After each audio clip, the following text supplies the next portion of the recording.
importante we start the program right. And that is the takeaway. But second, kanina, as mentioned by Daphne, the president also wants to bring in pregnant, lactating mothers kasi we have to start looking at stunting in this country. And the first 1,000 days program is very important. If you look at the family of programs in DSWD, and I'm sure si Sec Ted will also explain in DOH, there are ongoing first 1,000 days programs already. But ang gusto ng ating Pangulo is synchronize natin itong mga programa na to sa isang pamilya ng mga programa wherein hindi siya parang silo na isa-isa. Kung hindi, pagtapos sa program A, pupunta siya sa program B, pupunta siya sa program C. Alam natin yung problema ng stunting is very important and very crucial na masugpo natin if we are to invest in human capital. Kaya nga, mag-collaborate kami ni Secretary Herbosa dahil meron tayo, kung natandaan nyo, yung PMNP o yung Philippine Multisectoral Nutrition Program. It's a program that was launched mga 60 days ago with the World Bank's backing. 70% of that program is with DOH in implementing food nutrition-specific programs. Kami naman sa DSWD nutrition-sensitive programs. Kasi alam naman natin na hindi lang pagkain ang tinitignan natin pagdating sa paglaban sa stunting, kundi yung overall well-being ng isang ina, pati na ng kabataan. Kasama dyan yung wash facilities, kasama dyan yung making sure na may enough facilities for child development, katulad ng mga daycare center. So pag-iigtingin natin yung programa na yan para ma-synchronize naman natin siya dito sa upcoming natin na food stamps program. Uulitin namin ang marching order ng Pangulo, dapat malabanan natin ang stunting at ang kagutuman, pagsanib puwersa ng mga iba't ibang programa ng gobyerno para hindi sila piece by piece ang turing sa mga programa. Okay, thank you. Let's hear from Secretary Herbosa. Ay, magandang umaga sa inyong lahat at thank you for coming and hearing the program. It's my first cabinet meeting, so it's very interesting. Of course, I didn't know the planning of this, but hearing it actually jibes, no? Nakatulong talaga sa for the poorest 1 million, be able to give them food stamps so that they will have nutritious food. So that was the first question of the president. Make sure that the food that is given is of nutritional value. So that's our role. So we have the National Nutrition Council, the FNRI, that can actually take care of studying this. The second question to Secretary Rex is hunger and being poor are very subjective ideas, and how do you measure them objectively? This president wants it measured objectively. So I countered, sir, actually we've been working with DSWD. Health actually is the measure of stunting and malnutrition. So what happens if there's a feeding program, for example, like the food stamp program, we will locate through our partners and the LGU, locate who are the mildly malnourished, moderately malnourished, and severely malnourished. And there are medical parameters of who to say they are. But we use the weight, the height, the mid-upper arm circumference, or the MUAC. And what we'll do is make sure that we monitor that the food stamp program is changing. The people that are severely malnourished will, after some time of this food stamp, will become moderately, mildly, until they're no longer malnourished. And this is very important, I told the president. Most of this feeding program isn't recovered. The effects of malnutrition and stunting, you don't recover it like a wound that heals. It's a permanent. That's why if you want a human capital or mga tao, citizens na magtatrabaho and they're intelligent, they will pass school, you really need to feed them well during their early life years. Kasi dun yung growth and development na kailangan nila. So I think we will be in full support. And I think my seatmate, Secretary Ben-Hur, said, kami gagawa niyan. Sabi niya, kami gagawa niyan. Kasi the implementation of the food stamp is at the local chief executive. So nagtuhog-tuhog na, and we will all help each other with this really good program for food stamps and hunger. If I can just add again as an emphasis, the new dimension that we bring to the table today is folding in the first 1,000 days into the program. Yes. Kung natandaan nyo, nung pumunta ako dito nung unang beses, pinag-usapan natin labanan ng kagutuman. Pero ang gusto ng Pangulo natin is to add that dimension of stunting into the picture. Kasi irreversible yon. And ulitin ko, this is an investment to human capital. So if we are to invest in human capital, we have to fight stunting. Yan yung co-collaborate namin, not just support but work closely with the DOH, was the instruction of the President. Kasi nga, it's both a social welfare issue and a health issue. Yes. So just to reiterate, the first 1,000 days, is to address the nutrition of the mother, because it is believed that the intelligence and the well-being of a child starts at the first 1,000 days from pregnancy. Inside the womb. So this program will also support that. Now, you mentioned the whole of government approach. You have the DILG. We also have the Department of Agriculture. Yes. Maybe Secretary Rex, you want to mention the role of the DA here. Yes, kasi diba, the whole concept of the food stamp program is trying to bring rural produce, diba? We are rich in that aspect. But ang problema ng mga farmers natin lagi is the lack of marketplace. So what we plan to do there is work with the DA also. Another dimension is para hindi nabubulok or nasasayang yung mga produce natin. And remember, last Monday, if I'm not mistaken, Congressman Salceda made that statement nga na 30% of farmers are actually poor. And they will benefit twofold into this program. Not only will they get nutritious, delicious, affordable food, but yung pinoproduce rin nila may bibili na all of a sudden. So it's a captured market, so to speak. 1 million Filipino families who are hungry will be your captured market. And again, working with the FNRI, working with also with the DOH, in that program stage na 4 years, we want to create a behavioral change in our households. Kailangan maturuan natin sila na ang ating mga beneficiaries na ang mura ay pwedeng maging masarap, pwedeng maging masustansya. It's mura, masustansya, masarap na pagkain para sa hapag ng bawat pamilyang Pilipino. So it's an exciting program kasi it's multidimensional. And alam niyo naman, pagka multidimensional, it's no longer a DSWD program by itself, but the President emphasized na it's not a standalone program. Rather, the Department of Agriculture, Department of Health, DILG, DTI, kasi di ba may work component to, may work requirement, and then the other agencies like TESDA, FNRI, it's now a bigger program that is no longer standalone. Kanina nga nasabi ko parang kung dati single singer yung programa, ang gusto natin it's a choir singing the same song, and that choir is going to say we're going to end hunger, but at the same time we're going to end stunting. Okay. Let's open the floor to questions. Eden Santos, Net 25. Okay. Good morning po, Secretaries. May I know kung meron po kayong exact figure kung ilan yung mga stunted children sa Pilipinas? And then, existing na po yung feeding program even sa mga barangays. Kanina nabanggit ni Secretary Herbosa na DILG magiging implementing agency din. Yun po bang programa ng mga barangay, local government units are separate po dito or mas palalakasin nyo na lang yung kanilang existing program para po dun sa feeding program ng mga bata para mas ma-target po natin yung mga stunted tsaka yung mga malnutrition? Figures po muna. Thank you. I don't have the figures, I just sat now, but I can tell you for a fact that the targeted population of the 1 million poorest Filipinos has the highest rate of stunting and highest rate of malnutrition. He's doing the correct thing. Pero yung figures, I can give that to you later. I have my there she is. She has data. Maybe she can tell me what the data is on the I have the head of the National Nutrition Council, Assistant Secretary Dayang Hirang, to actually tell us that data. Bigyan na lang ng mic para she can state it. Now, so while she's taking that data, Eden, yung tanong mo kung syempre may autonomy ang ating mga local government units para patakboy ng kanilang mga programa. Complementary itong mga national government programs. Katulad yung binanggit ko na sa inyo, yung PMNP. I think a lot of you ran stories on that when the President launched it in Manila Hotel 60 days ago, roughly 60 days ago.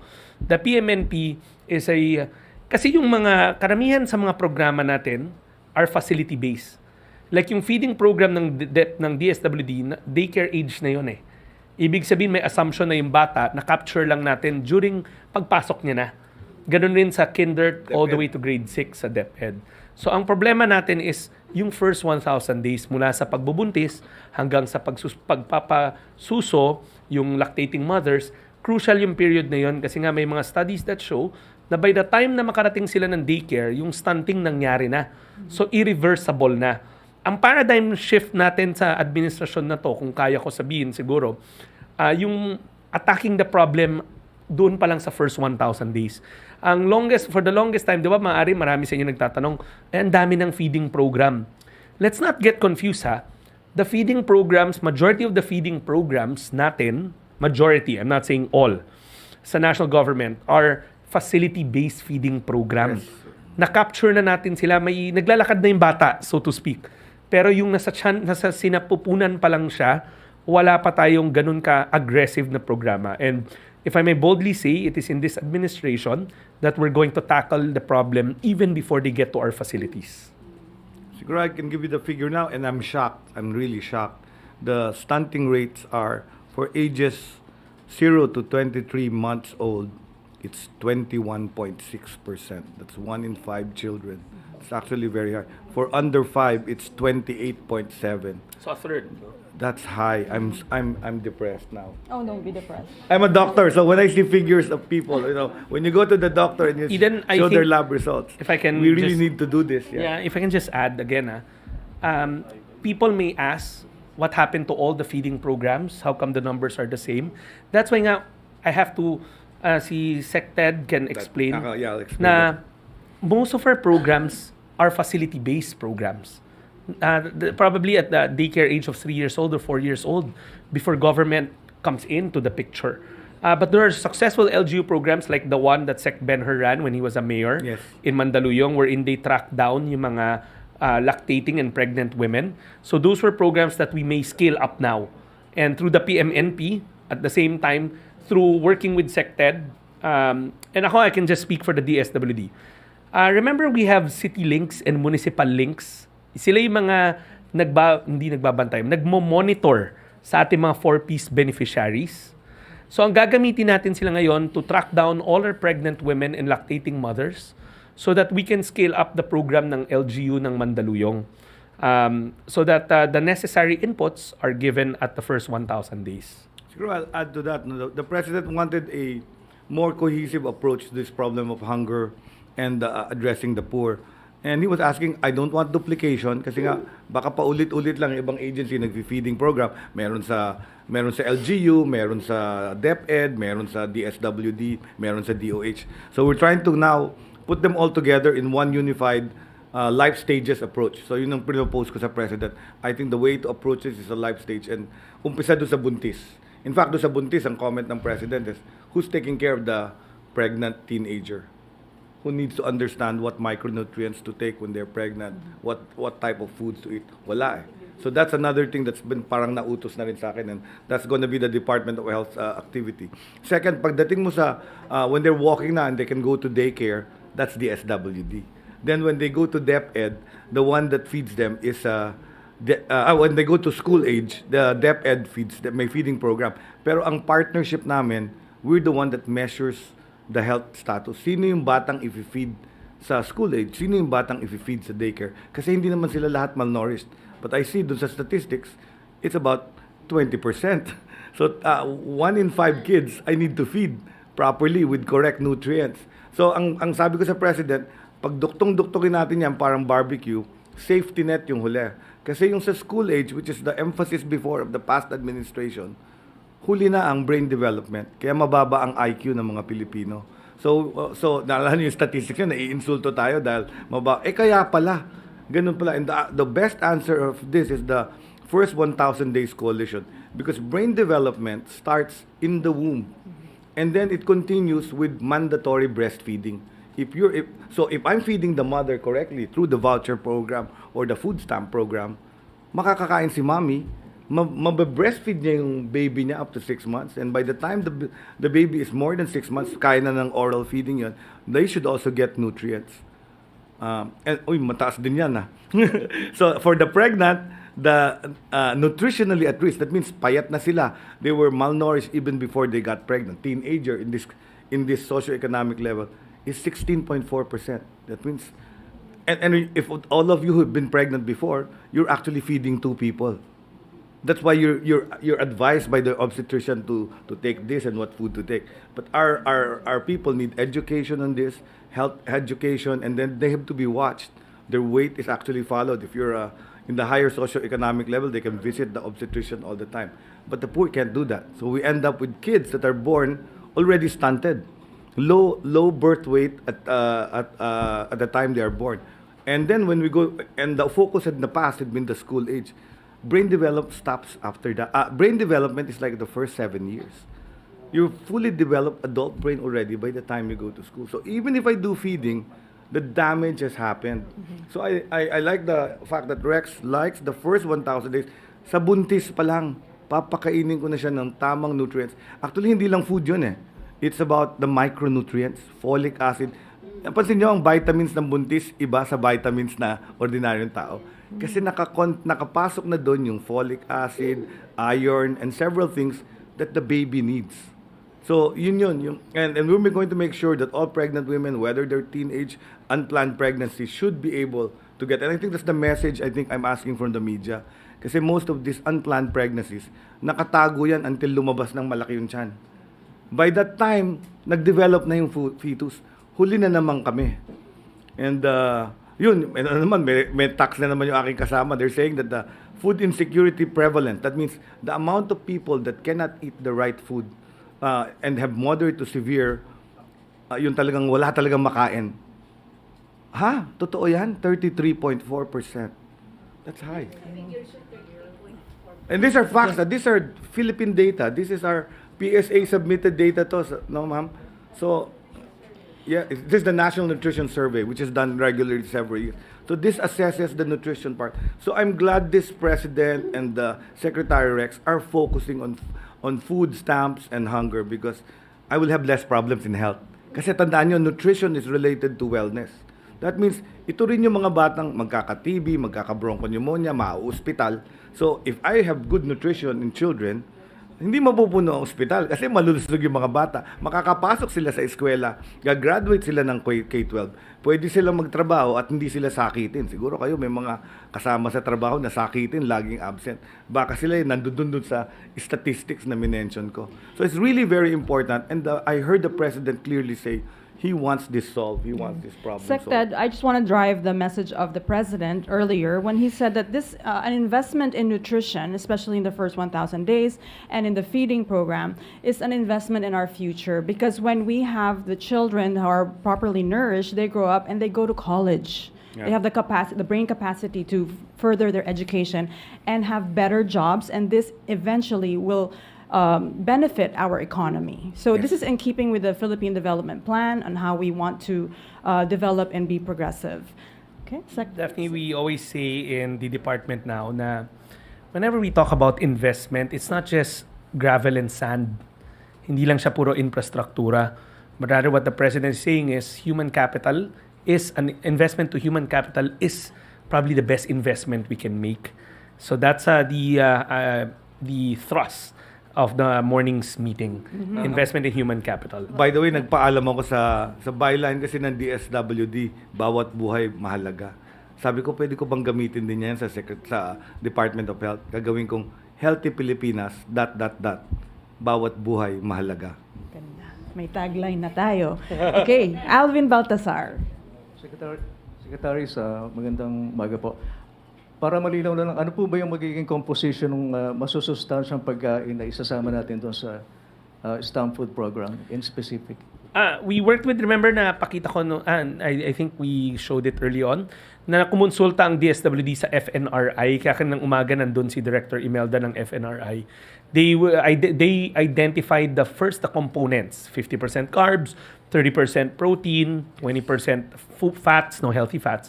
And then from within that food group, sila will identify. But of course, that's why DA has to be reeled into the picture kasi may mga supply components moving here, di ba? Bottom line naman, this country is rich in production. What we just have to make sure is link them up with the marketplace. So, pag carbs, we'll have FNRI identify which carb types there is. All of this you'll see in the pilot stage, which we are about to unveil. And then, there are nuances like, diba, recently there was a news about squash na sisira, diba? So those can be added into the picture. Kung may oversupply ng certain produce that's healthy, we can also put them into the menu that they will buy, or the food credits that they will avail of. Secretary, doon sa nabanggit nyo kanina about the Department of Agriculture at yung sa mga magsasaka, ibig ba sabihin ito, may possibility na yung mga supply ng pagkain na gagamitin natin sa STAM food program, bibili ng DSWD? Well, ang konsepto is, di ba, remember, we will organize more of the kadiwa ng Pangulo. Ang kadiwa ng Pangulo kasi is our grassroots community markets or bagsakan yan eh. So, the DA has organized a lot of these and then we will keep on organizing more para yun ang unang tangkilikin ng ating mga benepisyaryo. So, in a way, we help our rural poor, our farmers. At the same time, we help our urban poor, which are yung mga beneficiaries na bibili ng pagkain na yon. Gusto ko dagdagan siguro yung comment on yung type of food kasi that's a very important question in my many years in the health sector. What I've found is that many people think that vegetables are not healthy, especially in the poor. Kasi gusto nilang kainin yung kinakain ng mayaman, yung fast food, yung meat, yung fish. Tapos yung mga mayayaman, binibili yung mga mahal na gulay na organic para maging healthy and fit. So I think I need your help as Secretary of Health. I need the help of media to improve health literacy. Mukhang hindi naintindihan that akala nung mahirap yung gulay pang mahirap, 'di ba? Yung hindi nila alam healthy 'yon, yung malunggay, at yung mga rich naman yun ang gustong kainin, 'di ba? Salad with dressing and everything. So I think there's something wrong in the messaging. 'Di ba? And tapos yung mga fast food nag-change na sila. Dinagdagan nila yung vegetables. Tapos what saddens me is when I see in the news all these vegetables rotting. Dapat kinain ng Pilipino yun. Kamatis, kalabasa. Kamatis is healthy. Kalabasa, I can tell you, I can give a lecture here. I'm a professor. So I can give a lecture on the nutrients of kalabasa. And to see them nabubulok at the bedside where farmers had a hard time to harvest. Sayang. So I love this program. Si Sec Herbosa will also love the concept of the food nutrition classes. Remember, may conditionality to. We want to elicit behavioral change. Na yun yung sinasabi niya na may konsepto kasi tayo minsan na pagmura hindi masustansya o hindi masarap. So tuturuan natin, yung FNRI and the private sector, they have those cookbooks already to prove na as low as 53 pesos, as high as 86 pesos, kaya mo na magluto para sa pamilya ng 5 ng masustansya, mura at masarap na pagkain. So in that 4 years that they're part of the program, we have to elicit also a behavioral change in what we buy and how we cook at home. Okay, Tuesday New, DZBB. Good morning, Secretaries, Ma'am Daphne. Sir, sabi niyo kanina, yung stunting rate ages natin 0 to 23 months, 21.6%. Yung under 5 years old, 28.7%. So, itong program natin na ito, sir, mga ilang porsyento yung target nyong maibaba dyan hanggang sa matapos yung termino ni Pangulong Ferdinand Marcos Jr.? Well, that was one of the discussions, a long discussion on what is quantifiable. Kasi the president asked, the program is nice, di ba? Subjectively, you will stop hunger and you will help the poor. Pero sabi niya, but I want quantifiable measures. Kaya ako nagsalita.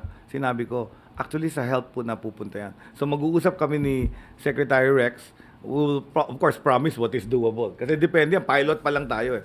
But if you ask me, I want to hit 50% of that is decreased para talagang pababa. And then, hindi mo naman mazi-zero yan eh. Kasi there will be hard to reach areas. But you know, it's a nice target, Sec Rex, is to say, at the end of this program, 50% na lang yung, makat to half yung problema natin on stunting and poor nutrition.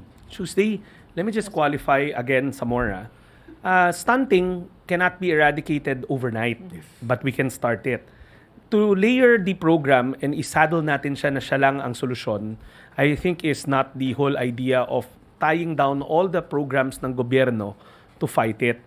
This program, alam natin ang stunting may ibang nutrition-specific at ibang nutrition-sensitive interventions. Kahit na pinapakain mo yan ng masustansya pero wala namang wash facilities, magkakasakit din siya. Very complex ang nutrition issue. So, we have to also say na hindi lang itong programa na to ang susugpo, kung hindi ang pamilya ng mga programa na nasa arsenal ng gobyerno. Binanggit ko paulit-ulit ako, yung Philippine Multisectoral Nutrition Program. Kasi may mga lugar tayo sa 4th, 5th class, and 6th class municipalities, walang wash facilities. So kahit nabigyan mo ng bigyan ng pagkain yan, pero mamaya konti, unhygienic yung living conditions, ganun din. Another case in point, nutrition sensitive. Meron din tayong mga lugar pa na maaring kakulang sa daycare centers or in child stimuli. So pahagi yan. Alam ni Secretary to, siya yung kasama doon sa program na yon. Hindi nyo pwedeng isabihin itong programa na to ay susugpo kaagad. But rather, ang sinasabi natin, lahat ng programa ng pamahalaan, PMNP, itong Proposed Food Stamps Program, in-school feeding program, yung K-6 feeding program, yung mga iba pang interventions like teenage pregnancy intervention programs, kailan itahi natin sa isang kwento para masigurado natin na nasusugpo ang programa. Tuesday, ayaw ko kasi after pilot, titignan kaagad natin, bumaba ba 50%? Kasi alam naman natin na hindi naman pagkain lang ang solusyon.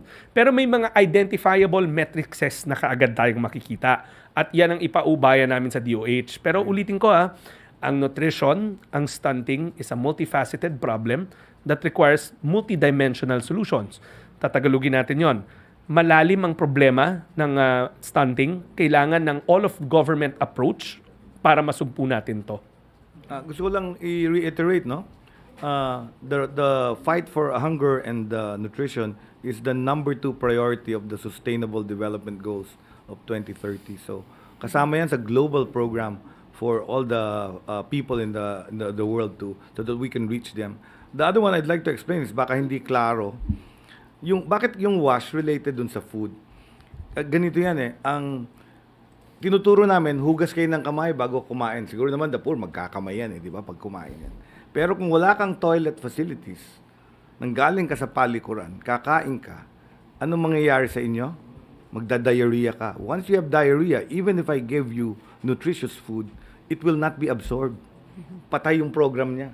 So naintindihan nyo na nung pagkaduktong ng public health sa nutrition program.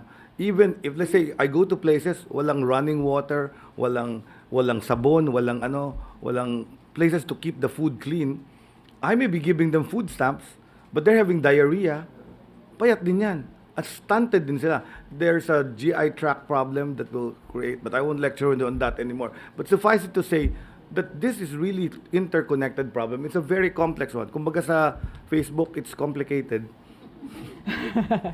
But there are solutions. Right. I remember because I worked in this sector and in this advocacy, severe acute malnutrition in children below 5, severe acute malnutrition isn't really caused by lack of food. It's the wrong food. And Right. a lot of the babies that are severely malnourished were sick with diarrhea. And pag ang bata ay nagka-diarrhea, nakakamatay siya pag hindi ma-intervene. So, Alam niyo bang UNICEF ambassador to before her current job? So I've been working with her because I do some charity work as well. So I know she's a previous UNICEF ambassador. Thank you. And we're Sagarin ko na. enlisting her again. Yeah. Volunteer. Sagarin ko na. Ang importante talaga ang breastfeeding. Not just, just breastfeeding. Exclusive breastfeeding. From birth to 6 months. Exclusive means ang bata hindi kailangan ng tubig. Breast milk lang. And this can help prevent illness and also improve the brain development. Daphne, can I just add? Balik ako ng balik dun sa PMNP kasi you might want to revisit your stories on that. It's a World Bank loan. 70% went to DOH, 30% went to us sa DSWD. Meron siyang dalawang component doon, nutrition specific, nutrition sensitive. But we let the community identify their needs. Merong isang community nga who is proposing, hindi to kami magsusubo ng proyekto. May isang community nag-propose milk banks as one of their infra projects. Kasi meron tong mga infra component. Community development initiative siya. They identify it, the community, together with all the stakeholders. They identify the problem, they identify the solution, they procure the project, and they implement the project. So tama si Daphne, there's a community out there, I just forgot the name, na ang initial salvo nila is yung makukuha namin dyan sa grant na yan, ang nutrition sensitive namin sana na programa na isusulong community breast milk banks. Right. Kasi wala silang storage facility. So kahit na ano pang gawin nila, talagang maliliit pa rin yung mga bata doon. So yung ganung klaseng mga interventions ang gusto namin itali doon sa programa. So let me concretize the concept, no? Kasi nagpakita ng video si Secretary Rex after. At natuwa ako doon sa video in the pilot project in Siargao ba ito? Yeah. Siargao. And sabi nung in-interview na nakakuha ng food stamp, sabi niya, ayaw namin ng gulay kasi natatanim namin yan eh. So, ang kailangan niya yung asukal, yung bigas. So, with the food stamp, alam nila yung bibili. Kasi pinakita doon, may kanya-kanya silang grocery pot using the food stamp na binigay sa kanila. So, it becomes personalized kung ano yung kailangan mo sa bahay. But then, we need to educate them kung ano yung tamang nutrition. So, tandaan nyo, so this will be augmented by home, urban agriculture, di ba? Kasi yung gulay na tatanim mo sa bahay, I just need to teach them na yung gulay na tinanim nyo, healthy yan. Green leafy vegetables and everything. Yan yung mahal ang binabayad ng mga nakatira dyan sa mga exclusive subdivision na may lalagyan mo lang ng konting olive oil at salad. Mahal na ang bayad. Coconut oil. All foods. Maricel Natatawa kayo, Halili. mahilig kasi kayo sa salad. Nagugutom na ano? kami. Maricel Halili, TV5. Ay, magandang umaga po. Sir Rex, quick follow-up lang po. Paano natin pipiliin yung mga pregnant women? Di ba ang una kong discussion point sa inyo was income. Yes. Remember, the poorest 1 million in our listahanan. So kung 1 million yon, malamang sigurado ko may matitisod at matitisod tayo sa 1 million na yon ng buntis at nagpapasuso. Pero, yung nabanggit ko kanina, sa loob ng departamento namin, marami ring running programs na may mga mekanismo para maka-identify pa tayo. Babalik tanaw ko yung 4-piece program natin. Remember sa 4Ps, meron yung tinatawag na City Link at Municipal Link. Mga individual to na contract of service sa departamento na nakakalat sa buong bansa para i-monitor yung mga 4Ps beneficiaries. We're thinking of enlisting them already para makuha natin yung datos na updated pagdating sa sino ang buntis at naglalactate sa lugar nila. Kasi tama nga ang Pangulo kanina, kung self-registration yan, sa dami ng ginagawa ng mga pamilya natin, baka hindi sila magpa-register or the lack of information kasi liblib na pook yun. So ang importante ngayon is to enlist our ground troops in DSWD, mga City Link and Municipal Link officers namin. Marami yan. And they're paid by your taxes already to make sure that they also bring in lactating and pregnant women. Mari kasi sabihin ng tao, magkaiba yung 4Ps, pang edukasyon yun yung na minomonitor nila. But nothing stops us from adding new dimensions to not what the 4Ps is about, but yung trabaho nung gumagawa nun. Okay, thank you, sir. Sec Ted, medyo Yes. lilihis lang po ako ng Sige. issue. Yung tungkol lang po sa bivalent, meron na po ba tayong update? Kailan po natin sisimulan yung Okay. pagbibigay ng bivalent? And sino po yung una nating bibigyan? So na dumating na yung 390,000 doses of bivalent COVID-19 vaccine which came from COVAX. So it's a donation, no? Hindi to procure. And they, as of this moment, as we speak, I think they've already been redistributed to the different regions of the Department of Health. So it's going to be, meron parang may depots kasi may cold chain ang vaccine. So kailangan that's kept in the right temperature. And then after that, alam ko, majority went to NCR. And then the rest of all the regions will get, kulang na kulang po itong 390,000. So what we will have to do is to prioritize who needs it first. So number one, of course, the elderly. Number two, yung may comorbidity. Number three, yung healthcare workers na paso na yung kanilang... Kasi di ba inuna rin natin yung healthcare workers, so nag-wane na siguro yung immunity nila. We need to protect them also. Pero we're also negotiating to acquire more. There are more that want to donate. There are probably some procurement that we need to do. So meron lang snag and issues kasi nawala yung public health emergency na So, the issues of the vaccine in terms of the EUA. So, to procure it, kailangan marehistro siya sa ating FDA. So, merong snag doon, but we are trying hard to get all this bivalent. Now, remember, we're not the only country that wants the bivalent. Lahat ng country nag-aagawan din dito. So, para itong deja vu sa akin kasi I was with the vaccine cluster. Kita niyo naman ako, kasama niyo ako lagi sa airport. Sinasalubong yung mga, ay, Diyos ko, may bakuna na naman kami para may maibigay. So, it's going to be the same story. Might be a little bit more difficult. To just give you an idea, when let's say the Philippines orders a vaccine from the vaccine manufacturer, hindi yan from off the shelf na akala niyong kukunin, lalagay sa aeroplano, isasara dito. Hindi. That's the only time they will produce it. Yung iba naghingi pa ng deposit ng bayad dyan na kontra sa COA natin, di ba? Kailangan kasi i-deliver muna bago bayaran. But because it's an international procurement, may mga terms of reference ng payment dyan. That's the only time they will manufacture the vaccine. Di ba yun na siya? Para pagdating yun, maigsi kasi shelf life nun. Kasi pag ang binili ko, yung nandun na, makikita nyo, ini-issuehan nyo ako na nag-expire yung bivalent vaccines kasi 6 months lang ang short shelf life niyan.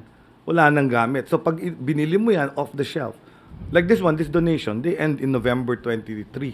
That's the expiry date. So I need to start vaccinating people immediately. Sir, kailan po? Dapat magtuloy na yan with the LGUs. Once it's there, pwede na yan in the center. So I will check after this meeting. It's a very important question. I will check if the distribution has been done. Ang nag-i-inject kasi hindi DOH, di ba? Ang nag-i-inject LGU. So nakita niyo naman yung partnership dito. So I think you understand, kami magdi-distribute nasa regional hubs, and then we expect the DILG to actually implement this and help us implement inject this. I'm very sure if I bring this out, ubus ka agad to. In the cabinet meeting lang may dalawa na kagad cabinet secretary lumapit sa. And of course they're qualified kasi they're elderly and they have comorbidity. So of course I will give them, but they're in the category. Pero just be patient. The vaccine is not our only weapon. We have learned so much in our pandemic. We now some of you are wearing masks. You understand this disease is airborne. We also understand that if you have symptoms, sa bahay kayo, huwag na kayo magtrabaho. And I think that's what I want to give us a message. Tama na yung COVID-19. Ekonomiya na muna tayo. Mga bawat buhay, mga nahirapan dun sa treatment. We doctors already know how to treat you pag nagka-COVID. And wala na kayo nadidinig masyadong namamatay, di ba? Because we already have the medicines, molnupiravir, remdesivir, and we know how to treat COVID. So hindi na siya bago. So the story is not the same. But we will continue to push for people to get vaccinated because it will prevent you, especially if you're high risk, from dying. Kasi ngayon ang usapan na hindi yung numero na nagka-COVID. Naalala niyo itong mga nakaraang linggo, tumataas yung test positivity rate. May report ba kami mga namatay? Even in my hospital in PGH, kasi I was head of ER, isa-dalawa lang everyday ang na-hospital. And sila yung may comorbidity. And sometimes, kung may mantay na isa o dalawa, it's because of that comorbidity. Kasi mas malala ang condition niya. So, huwag tayong matakot yan. If me as the health secretary of this country, my feeling is it's now a disease under surveillance, which is what the WHO said. It's just like your influenza-like illnesses, wherein it's any like airborne respiratory infection, flu, cough and colds, etc. So I would like to treat it that way. I've traveled abroad before coming to my post. Madaming other countries don't even wear a mask. I'm really happy nga sa Philippines, nagmamask pa tayo, which is extra protection. Kasi we don't have the health system that is robust enough to address you pag nagkaroon ng malaking outbreak. So, continue wearing your mask. It is now your own decision. I will not mandate it. Again siya, nagtatago na siya. No, it is a personal choice. Parang advice sa'yo ng doktor, oy, mag-ingat ka, di ba? Pag may TB ka, mag-mask ka, baka makahawa ka ng iba. So, the decision to take care of your health is with the information I will give that you guys will write in your articles and tell the people, ito ang sitwasyon natin. And if you get sick, we will accept you in our hospitals and treat you properly so that you won't die. Ganun lang. Thank you. We have time for one more question, or two. Nestor Corrales, Philippine Daily Inquirer. To Secretary Herbosa, on an equally important issue, any update on the 12.57 billion worth of emergency allowances that the medical frontliners have yet to release? Why was it delayed? Because the Department of Budget and Management said it was already released to the DOH? Yes, it was already driven, so it happened before my time. I'm sorry, I just have to tell you hearsay evidence because this is what they told me. So the report to me is that most of the benefits have already been given out. There are those that have not received had some technical issues with the hospital administration or directors of them, and I was told it was mostly private hospitals. So sa government nabigay lahat yan. So make sure, kasi you know why? The private hospitals don't have the same processes we do in government. Lahat ng papel yung bago gagawa ka. Alam ng mga government director hospitals na makukuha sila every centavo niyan. So the distribution was right. Kasi may mga hinihingi Nag-duty ka ba talaga dun sa COVID ward? Ilang days ka nag-duty doon? Yung documentation nun, I think those are where the not distributed is a problem. Pero hindi kawawa yung nurse. Ako, to me, kawawa yung nurse. Proseso to. But I also cannot change the process. Makukulong naman ako kung sasabihin ng nurse, Dr. Herbosa, wala pa akong benefit. O, ito benefits mo. Because there's a process. And their hospital directors and their regional directors should actually follow. So that's the good thing. Alam mo, parang 90% nakita ko na i-distribute na eh. But I'll get correct facts with you. Medyo ang dami pa lang talagang issue as a Secretary of Health. Mas madali trabaho ko ng undersecretary. But I'm telling you, I'll get on top of this because I feel the nurses are our real priority. And I'm going to tell this on national TV. I really love the nurses because they are our healthcare system. Sila ang nag-aalaga sa inyo pag na-hospital kayo. Sila yung nasa tabi nyo 24/7. Kaming doktor, hindi naman eh. So I really think that if nurses need to be paid, they should be paid. And the other thing is, I don't want them to leave the Philippines. Because we need them for the programs that the Department of Health will deliver. If I want good health services, I will need all the nurses I get. And that's why they're pirating our nurses. What does that mean? Our nurses are the best in the world. Kasi binabayaran talaga nila. Ang sabi nga sa akin ni Presidente nung nag-usap kami, the first time he offered me the job, sabi niya, oo nga Ted, when I told him about that problem, oo nga Dr. Ted, every meeting, a president, a head of state approaches me, ang unang hinihingi, can you provide us nurses? So ako, to me, that's good in a way kasi magagaling nurses natin. Totoo naman yun, di ba? Pag nagkasakit kayo, alagaan. Problem is, we can't lose all of them. So I've had several press releases. You've probably read it on the radio or read it in the news. I'm really trying to solve this with a more lateral approach, lateral thinking approach, and more innovative ideas in trying to get them to stay in the Philippines. The sad part is there are 4,500 vacant plantilla items in the Department of Health alone. I'm not gonna count the LGU hospitals. Kasi walang nurse nag-a-apply. Bakit walang nurse nag-a-apply? Nasaan na sila? So, hinahanap ko ngayon yung mga board eligible. Hinahanap ko yung mga nagtatrabaho sa BPO. Hinahanap ko yung nurse na nasa flight industry, yung nasa sales industry, mga med rep. Yan. Shout out. Doon sa inyo. We have a follow-up question for those from that are Nestor. licensed, there are 4,500 items. But that's all over the Philippines, so hindi lang sa Metro Manila. Okay, so we have Nestor and then Cathy Valente and Mela Sir, Desmars. you mentioned there are still remaining unpaid medical frontliners. How long will they wait? What's your timeline? What's your assurance to them that this will be given to them the soonest possible time? Well, as long as the documentation is there, they should be paid. Okay, Cathy Valente, Manila Times. Yes, sir.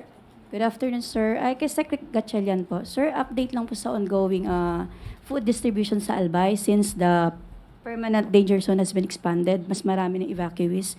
Kamusta po ang ating mga evacuees there? Okay. First of all, the President is monitoring the situation carefully. We've been in constant communication since last week, almost on a daily or hourly basis about his directives on making sure that lahat ng mga na-evacuate ay may pagkain. Alam naman natin ang pagpapatakbo ng evacuation centers are the responsibilities of the local government unit. But the DSWD, upon instruction of the President, will give them or gave them the necessary logistic support.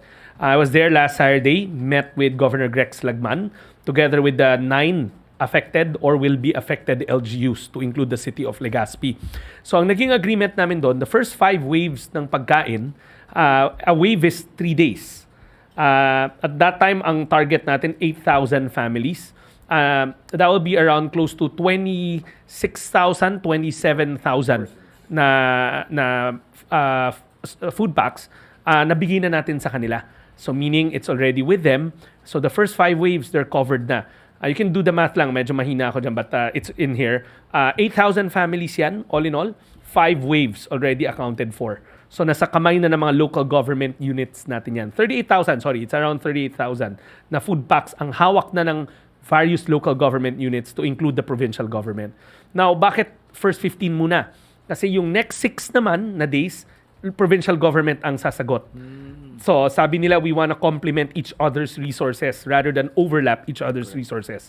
Now, pagtapos ng 6 days nila, that brings us to 21 days, papasok ulit ang DSWD with another 15 days. So, it's wave after wave. Then, that will bring us close to 45 days, which is historically the minimum, or minsan nangyayari pa rin eruption na hanggang 45 days lang. Now, what if it protracts to 90 days? The DSWD will again sit down with the LGU to make sure na meron kami ulit na arrangement as to who feeds on what days. So, bottom line natin dito, lahat ng nilikas na mga lokal na pamahalaan na nasa evacuation center, hawak na ng kanilang mga alkalde, ng kanilang mga local officials, yung food for the next 15 days. And then after which, the provincial government will step in. Now, alam natin, na yung mga food pack na yan, hindi naman yan lahat ng pangangailangan mo nandun sa loob kasi typical yan Pero so again, balik tayo kung mayroon kang anak na maliit na kailangan ng gatas, so and so forth. Nag-uusap na rin kami ng local government upon the instruction of the President na baka kailangan sustentohan rin natin o ayudahan natin ang financial assistance. So nag-uusap at mag-uusap pa kami ulit ni Governor kung paano at kailan natin ipamamahagi ang financial assistance at kung magkano. We are always in communication with Governor Grex Lagman. We are also talking to the congressional representation of Albay so to get all the varying inputs kung paano pa tayo makakatulong. Okay. Last question, Mela Lesmoras, PTV4. Hi, good morning po, Secretaries and Ms. Daphne. Sa sectoral meet, just a follow-up question po about Albay. Sa sectoral meeting, na pag-usapan din po ba kung ano pa yung magiging efforts like DOH, may madadagdag ba? And Secretary Gatchalian, are you planning to go back din po sa Albay? Si Pangulong Marcos din kaya ay bibisita doon. Ano po yung future, mga dapat pang asahan ng mga taga-Albay ngayon nga may hamon ng, may banta ng mayon sa kanila ngayon? Salamat, Mela. Actually, nung Sabado, I got a message on my Twitter account kasi siguro hindi pa alam ni Secretary Rex yung telepono ko, pero magka-follower kami sa Twitter. Message me. Sabi niya, we follow each other even before. Nag-mention siya, sabi niya ganun. There's some problems in the evacuation center. So nag-call ako ng command conference on the following day, Sunday. So I talked to the RDs and all the provincial health officers and I discovered many of the evacuation centers are getting overcrowded and they need wash facilities. Kasi pag dumadami tao dyan, palikuran ng kailangan. So I think napadala na ang aming wash team. Meron kami tinatawag na wash team sa Department of Health Emergency Management Bureau or yung Disaster Risk Reduction Management Office. Pagkatapos nanghingi din silang pera kasi medyo isang linggo na to di ba? So kinukulang na yung pera. So I'll be trying to send with the proper documentation additional funds to the region. And I asked the question, sabi ko, kamusta na yung mga tao? Kasi in any disaster, that's my field by the way, I'm a disaster medicine specialist. It's take care of your health workers. Sabi ko, alagaan nyo kasi make sure walang burnout, walang mga anxiety. So those are my instructions to them and I will send another team para ma-augment sila kagaya nung alternating with waves. So we need to send more health teams to the area and ang sabi sa akin mga 90 days pa to. So it looks like this is a long drawn out activity. And it's a whole of nation approach again. Secretary Gibo Teodoro was also talking to me last Saturday. Ang exact words niya, if the department needs the logistics ng DND, it is to our disposal. And then nung nandun ako, na-meet ko rin nandun yung OCD people natin kasi ang naging isang concern is potable drinking water. So dinala na ng OCD lahat ng kanilang filtration machines na nasa Metro Manila. Nandun na as we speak. Kanina kausap ko si Secretary Abalos, papadala rin yung mga nasa MMDA. And then to also like to take the opportunity to thank Secretary Abalos for facilitating the royal family of the United Arab Emirates kasi nag-facilitate si Secretary Abalos sa counterpart niya doon who happens to be part of the royal family ng 50 tons of various food items na dumating kahapon. 24 hours lang yan minobilize. The 50 tons composes of rice, milk, iba-iba. So as we speak right now, na-mobilize na rin ng DSWD yun and it should arrive Albay later on tonight. And then more are coming in and the assurance of the department is all in-kind donations that scores through us will get to Albay in the fastest possible time. So every machinery of the government, I think, is already moving. DOH is already has the mask. Has the mask. Also, Yeah. in-request mo rin pala yun, the face mask additional. So, Okay. kasi because there was emissions. Thank you so much. This has been a great and wonderful press conference, and welcome Thank you very on your much. first press con here in I just like to say Malacañang Press Corps. I'm really honored to be given this task to serve the government and the Filipino people, and I thank the President for that opportunity. Okay, thank you so much, Malacañang Press Corps. Have a good afternoon. And wash facilities.